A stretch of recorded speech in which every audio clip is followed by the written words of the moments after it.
Ay, Dios mío. Bueno, creo que me veis. Espera, que soy un poco la cámara. Para que se me coja guay. Perdonad. Nada, como hay gente cerca del peto de ánimas, pues lo voy a explicar aquí. ¿Para qué era? ¿Por qué se construía? ¿O qué finalidad tenía lo que es un peto de ánimas? Vale, primero os voy a explicar. Particularmente este peto, bueno, había dos maneras de construir un peto de ánimas. La primera es que el párroco de la iglesia mandaba a construir un peto de ánimas o una familia con dinero, una familia bastante devota, lo hacía y lo donaba a la iglesia.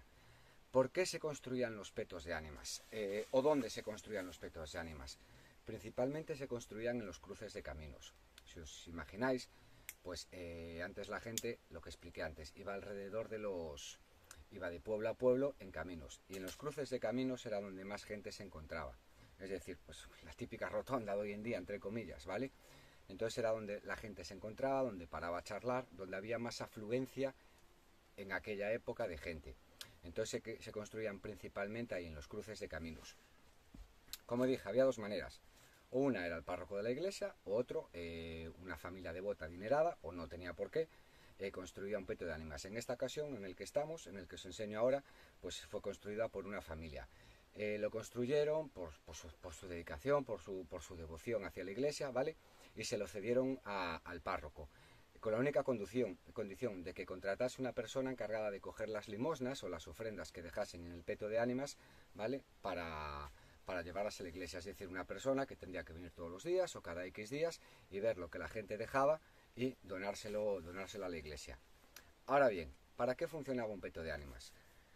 Es muy sencillo. La creencia religiosa, ¿vale? La creencia católica, decía que tú cuando te morías pasabas al purgatorio, ¿vale? El purgatorio pues era un sitio donde las almas estaban como penitentes, pendientes de entrar hacia el cielo o de entrar hacia el infierno.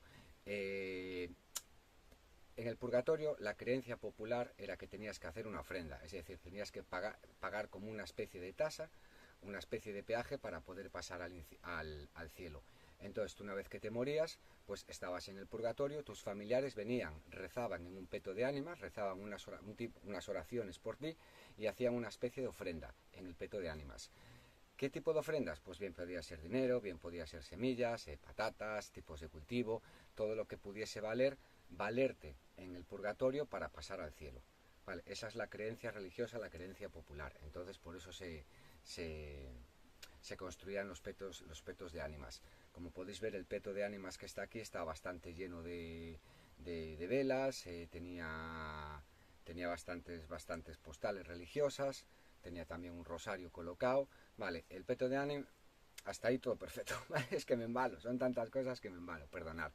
Vale, normalmente creo que San Antonio, el santo que está representado, pues se representaba con un santo que era el que trataba por ti en ese paso del purgatorio hacia el cielo. Generalmente se construían de piedra, lo que es el tapiz donde está el santo es en madera, y luego dependiendo de la familia o dependiendo del tipo de peto de ánimas tenía un adorno, tenía otro. Hay incluso petos de ánimas que tienen relojes solares, hay petos de ánimas que tienen unas balaustradas gigantescas.